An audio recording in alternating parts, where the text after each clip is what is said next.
Our brother Khalil, tell me about your journey to Islam. How did it start? Well, I come from a family from the Caribbean, from a very small island called St. Lucia, which has a population of about 120,000 people, a very small place. But I was born in London, and we were a Catholic family. My mum and dad are still Catholics today. And I remember during my young time going to church and always believing in a God, and always believing that God had some impact in our lives.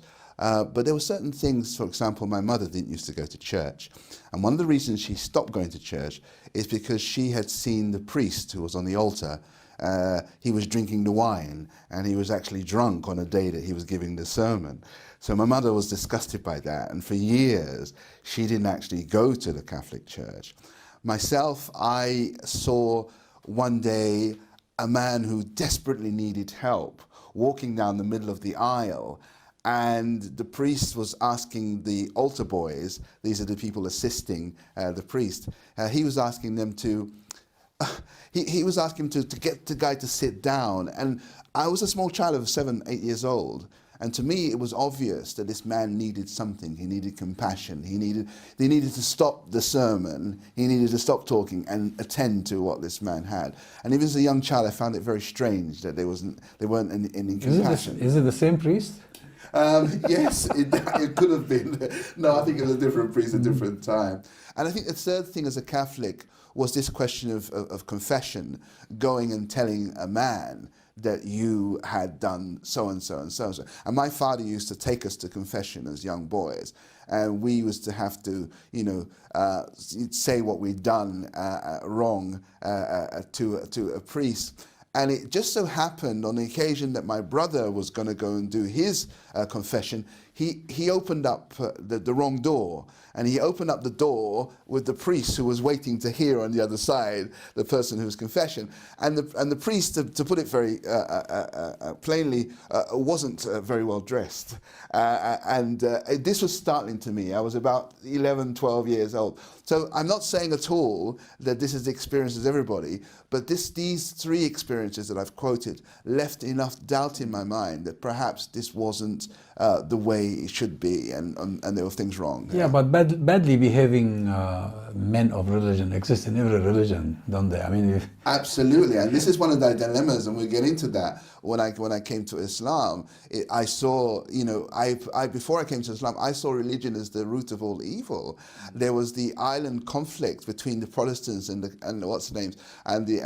Catholics in Northern Ireland. There was what's going on in the Middle East with Israel and Palestine, and so I saw religion really being at the center of all problems, of all conflict. And it wasn't really until I started examining what are those religions actually saying. Yes, what triggered that? That's right. Well, I think for me, I wanted to go deeper and find out more about not just what people were doing.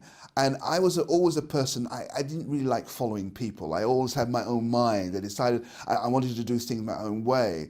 And so I decided to look carefully into what those individual religions were offering.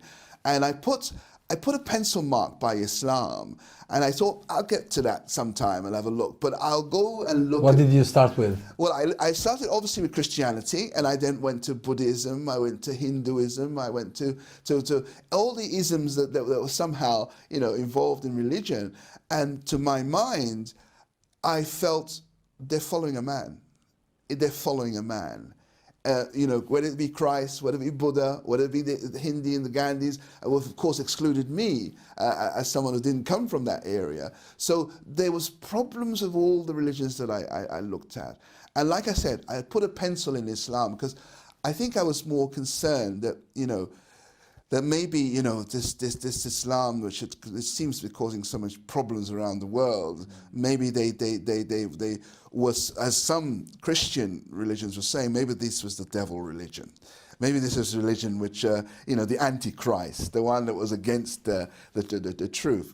But as growing up as a young black person in the UK, there are many influences on your identity as a black person. And so therefore, we were looking to Martin Luther King, we were looking to Malcolm X, we were looking to the civil rights movement, the Black Power movement, etc. Tommy Smith standing in the 1968 Olympics with the Black Power signal. So all these things had an effect on me as a child. And when I decided to look at Islam, I was startled. I was really startled by it. How did the process start?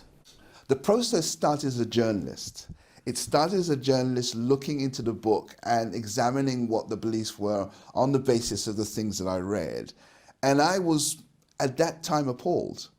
I was appalled by the fact you could marry 4 women. I was appalled that some of the ayahs in the Quran, and I looked at it very much as I thought, an objective journalist. You had been working as a journalist? Indeed, I started working for the BBC when I left school, and during that time I was trained as a reporter for the BBC, and I moved in from radio into television, and so. So this was another investigative sort of story. Indeed it was, and so during that time, I was, you see, continually searching for what is the truth. What does God want from us? You know, what is this really? Does it really have to come via a man? And of course, I thought that Muhammad, the Prophet Muhammad sallallahu alaihi wasallam, was like any other person. You know, your religion came via Isa or Jesus, and via Buddha. I thought, well, the religion must come via Muhammad. And when I found this out, it was beginning for me to distinguish Islam and distinguish. But it wasn't until I went as a journalist to Gambia in West Africa, and I met what now is a very close brother of mine in Islam. And I saw him with his family. He had a lot of children in the yard. He was living very basically, very simply, etc. And we got into a conversation. And that conversation was about your Islam and religion in general. I told you I was just an anti-religion person. Were you there doing something for the BBC? I was making a documentary to the BBC on a boxer called Nigel Benn, a middleweight boxer, and he had a manager who was from the Gambia. And so I went to the Gambia to trace the roots of the manager and Nigel Benn, and I met Yunus as he was there. And so I got into a really spirited conversation. I'd read the Quran as a journalist. I'd underlined the things I didn't like. I could quote the ayahs from it. And the thing about it is every time we got into a real conversation, I loved having these debates, this man would withdraw from me and say, excuse me, and he'd go away to a standpipe in the corner of the yard, and he would wash himself. He'd wash his hands and his face, and he'd throw himself on the ground. And I thought, that's extraordinary. You know, why does he have to do that now? We're in the middle of the debate, you know. There must be something powerful that allows somebody to go and do that. And I was confused. I was confused about the power that was that. You didn't ask him why he was doing this? Of course, I knew what Islam was about. I knew people prayed 5 times a day, but to see it in practice and to see that our conversation was interrupted by someone who was determined to do something more important than this. So he was interrupting the conversation in order to pray. He was. I see. Okay. And I found that extraordinary. I found that, you know, we were right in the throes of something very important to discuss. Well, you must have been spending hours. Well, yes, I was determined to convince him that he'd made a big mistake, that he had chosen a religion that was a load of nonsense. And was he a convert? He was. He was. He was a convert. Okay. And so I was determined to tell him and to convince him he needed to leave Islam, because all religions, regardless of what they were the source of evil and trouble as far as I was concerned at that time. And I tried all I could to persuade him he needs to give up this Islam thing that you're talking about. And then? And then he asked me some very simple questions, of which, you know, as a journalist, working for the BBC, you believe, or at least I did that time, I know everything, and if I don't know it, I can find it out. There was a kind of arrogance about what we thought about the world, and we'd seen so much as a journalist, and so he asked me some basic questions, about the concept of the three. Why were we saying that we were not committing shirk, as I understood it? They're taking partners with God when there were three, and I found so that, it's the issue of Trinity. yeah, yes, I found that difficult. Not that I was supporting Christianity, because religion for me, all religions were problematic. But I was trying to say to him, well, your religion is no different to the Christian religion. I was using Christianity as a way of forcing him in my argument. He was putting you on the defensive. You were putting him on the defensive. Exactly. In fact, I don't think I was putting him on the defensive very much. He was putting me on the defensive most of the time. And then he asked me a very simple question, and that question stays with me today. And that is, why? What's the reason that you are on this earth? A very simple question. And of all the years of being a journalist, intelligence and being able to answer questions, and I couldn't answer that question. There didn't seem to be anything that made logical sense in answer why we were here, why were we created, what's the purpose of all of this. And he said, and he was very confident, he said, I know. And I was fascinated. You know?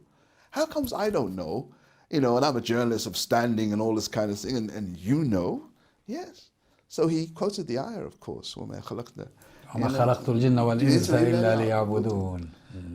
And that ayah was for me a paradigm shift. It was as though a veil had been removed. And yes, it just made sense. I wasn't going to worship a man. I wasn't going to take the teachings of a particular area of the world. I was going to worship Allah subhanahu wa ta'ala. And the only reason that Allah made us here was to do exactly that. And so it all made sense. It all made sense. You cannot but feel really sorry for people who don't come to this realization, because our life would be in vain. What's the point of living all these years, making money, making a name, become famous, having children, having property, and then you just die and that's the end? Well, that was my question. How could it be like that? What sense was there in that? So did you embrace Islam there? Well, in my heart I did. But it took you a while afterwards. No, not that long. I basically I started asking questions as someone who's interested in Islam, and Yunus could see that. I started asking him, so when you pray, what exactly do you say? And he said, well, when you become Muslim, you'll find out. So he was saying things to me that was really quite challenging, So I went to his son and I said to his son, when you pray, what do you do? Of course, he said, Bismillah ar-Rahman ar-Rahim, Alhamdulillahi Rabbil Alamin. Of course, I didn't understand any of that and didn't remember any of that, but I remembered the Bismillah. And I asked him what that meant, in the name of Allah. And so when I left Yunus, and you see, you have to understand that a Muslim is a brother to his Muslim. There's certain people that you see yourself in them, and this is what I saw in Yunus. I saw myself. And so whilst it would sound harsh to say to people what he said to me something which I couldn't turn my back on. And he said to me, well, now that you know what Islam is all about, if you leave and you decide to turn your back on Allah, then essentially you're a disbeliever, you're a non-believer. And that frightened me. It becomes a burden. It did. I never saw myself as a disbeliever in God. I didn't see that. And if I was not going to embrace Islam, it meant I was being, disobedient to God. So you went back to London with this sort of thinking? I did. I arrived in Manchester. And as soon as I arrived in Manchester, I knew I had to change my life around. And I arrived in Manchester just as it was Christmas time. And the family were waiting for me to come back and spend Christmas with them. I stayed in Manchester. I stayed in Manchester and I realized I needed to pray. I had no idea what the direction of prayer was. I had no idea what time the prayer was. I just knew I had to pray. And so I faced a direction, and I remembered what Eunice's son had told me, Bismillah, Bismillah. So you kept saying it. And I just kept saying it. And I saw Eunice, because Eunice had was making the movements, going up and down and up and down. Yeah, I thought, at the beginning, I didn't realize there were only 2 sajdas. I was doing 3 because I thought That's Maghrib. I misjudged it. But, I eventually decided I was going to take Shahada formally, my Shahada, and I went down to London in Cricklewood Mosque. Oh. Back in 1992. And found a very, very spirited. I used to live right next to the mosque. Right. Okay. So we passed each other. When was that? Which year was 1992. that? 1992. The end of 92. The beginning of 93. Yeah, I was there in Harrow Road. All right. Okay. Not Harrow Road. It's called the road of the mosque itself. Howard Road. Howard Road. Howard Absolutely. Road. Yeah. So I was at number 9. I took my Shahada there. Yes. Now, what was the family's response? Well, initially the family were perplexed, but my journey had been through trying to find my identity as a young man, and so I'd been looking into Rastafarianism. I'd been looking into things as it's black nationalism and other things. So I had gone through a journey, and then now I'd come to a point where my family said, "Well, yeah, he'll leave in a few days, don't." They thought it was just another adventure. Just another phase. So my father was very interested, my father. My mother, after a while, thought, are you not going to leave this stuff, you're doing? She became very angry. And the friends around me, I no longer felt that they had my worldview. They had the same views as I did. But of course, Did you lose friends? Yes. As a result? I went to the BBC, and essentially within 1 year I left the BBC. And I was always told, well, why did you leave the BBC? Because I no longer felt I could pretend. Yes. I'm not saying that being a journalist is about pretending. It's not, but it is about embellishing things. It is about writing the story to the strength, as we were told. So there was an element of untruth in what I was doing at the BBC, and so there was some sort of disillusionment. There was definitely. I used to do very scary, high-profile kind of programs, documentaries, going into drug dens and dealing with really difficult social problems, and I lost the desire to, if you like, exploit people. I felt that's what I was doing now. I felt I was now as a journalist. The story was not simply because I wanted to tell the story to help the person that I was telling the story. At that time, I was telling the story so I could get a name for myself. You say, well, that was a great story, Well, that's what the media is about. Well, and I felt that was dishonest. I felt I could no longer do that. I'm still a journalist, and I think I've changed my attitude towards the coverage of the things I write about, and leave the privacy to people, and not try and get a sensationalist story. I think I've changed my attitude towards that. But you leaving the BBC had nothing to do with the way the BBC acted towards you. No. It's just that yourself. Yes. It was an independent decision that I made, that I could no longer. Well, you see, I was presenting program. I presented a program back in 1991 on BBC Two. I was presenting a program called Hearsay. It was a chat show. And I was looking at the time, before I embraced Islam, to get other presentation jobs. So I applied for That's Life. I applied for Good Morning Britain. I applied for all these, and thinking that I could go on and continue presentation. I remember That's Life. Yeah. Well, Esther Ranson, right? I used to love it. I applied for all those jobs. I didn't get them, but I worked also. I applied for a job on Radio 4. I worked on Radio 4 as well. So it was a case of saying, do I continue trying to, get a name for myself, or was it more important now for me to think about, the new worldview, the new direction, and, trying to understand what Islam was about and trying to help people, trying to be part of a community. Now, when I speak to you in Arabic, you speak with a Sudanese dialect.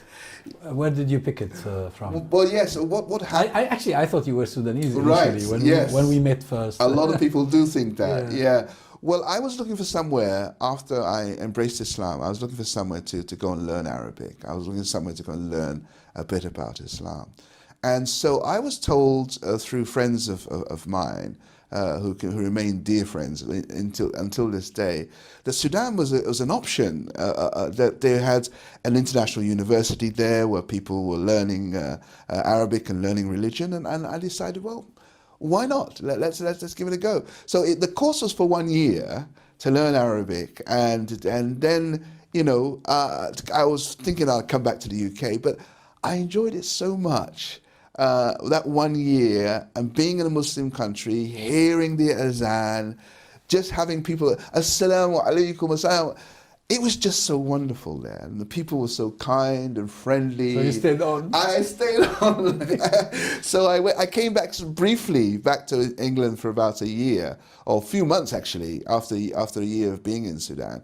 And then went back to Sudan and stayed in Sudan 13, 14 years, and working as a teacher, working as a journalist, and really enjoying the time that I was there.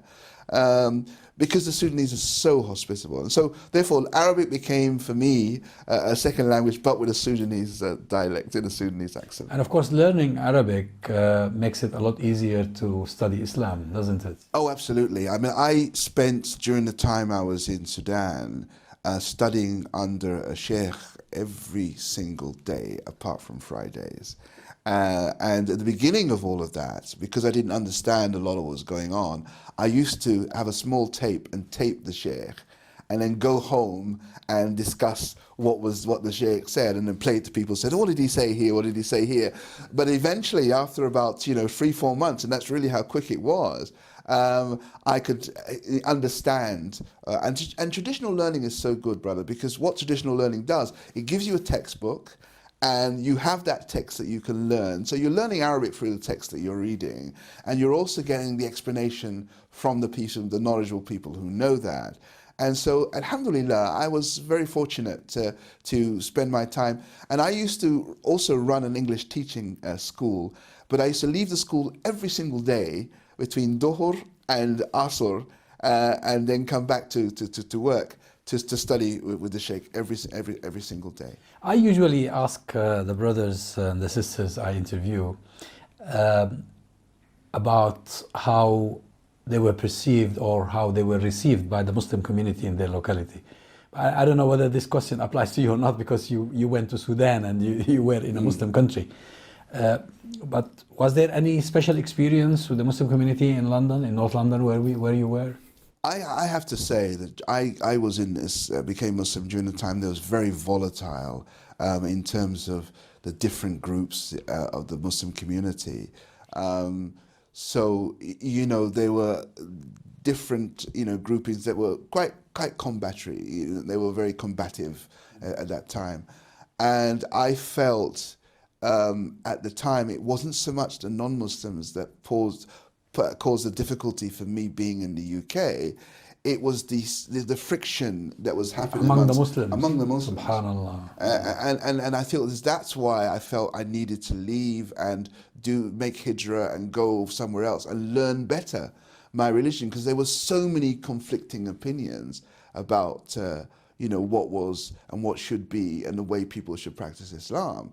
And so I found a great strength moving away from all of that and learning in the Sudan. And of course, when some of the groups are saying, well, why would you go to Sudan? Sudan's a country where they do all this kind of strange things and this kind of stuff. And I didn't find it that way. I found it a great country in terms of the way that people lived, and it was just living Islam. So I was highly respected, highly prized for being an English teacher and being a journalist out there, and it became my second home. Now, funny enough, I came back to the UK, and when I came back to the UK, There was a... You mean after the 14 years? After the 14 years or so, I know, I came back to the UK, and there was a tremendous... there's a tremendous feeling of feeling low about being back in the UK. Because that's after 2011. That's correct. 2001. Yes, no, it's after 2012 I came back, roughly. Yeah. Oh, I see. So okay. all the 2001, all the 9/11 stuff. I was in Sudan. You did not witness it here. No, I didn't. No, I didn't. I was away. Yeah, but that was 2012. That was nearly the height of the Arab revolutions. Absolutely, absolutely. It was that time. So you know, there was a lot of pressure, not because of the Arab revolutions, but of course, you know, a lot of pressure around being Muslim. And I felt weighed down by it. You know, I felt that, you know, you see, culturally, you live with people who are Muslims. You develop, you know, their attitudes and all that. So it's very difficult in the beginning to adjust to. Yeah, probably because of the transfer. Yeah. You come from a majority Muslim country to England. Absolutely. I mean, for example, you know, in Sudan, being my age, yeah. If you get on public transport, okay, it's impossible. The whole bus will get up and say, "Oh, come and sit, you know, Sheikh, you know, yeah, Ustaz," and everybody would offer you a seat. And there were times in the UK when I was just beat, really tired, and really hoping someone might give me their seat. You know, because I was ill at that time. I wasn't as well as I am now, and I was really looking for that kind of, you know, assistance, but it didn't come. So rather, I saw young children sitting in chairs, which was impossible in the Arab world in that sense. So, you know, it was very different. It was very, very different. It was very unusual.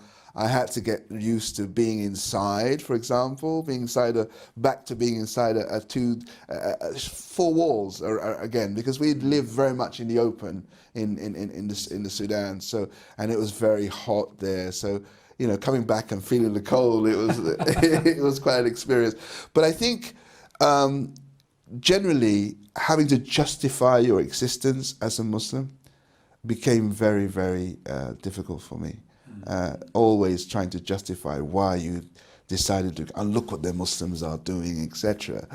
But I've always been very, very confident about Islam and about Muslims, and I'm not one of those people who think that Islam is going down the pan. I look and I'm amazed how many people are still coming to Islam, how many people are being persuaded that this is the way of life that they want to choose and what they want to do. And so for me, you know, it's good news and still continues to be good news around everything that's happening for Islam. Let's put aside, you know, my own personal experience as a Muslim. I'm being very, very well treated, alhamdulillah. But, you know, in general, I've seen so many people just flourish. Their lives have become, you know, so much better. Their parents have poured out their love to them, and they've been just better people, you know, with good characters. And, you know, there's nothing better for me to see and live around, you know, good people, you know, good Muslims, alhamdulillah. What a good note to end on. شكرا جزيلا. Thank you very much. Thank you. It's a pleasure talking to you. Allah يسلم. Thank you very much indeed. Barakallah fi.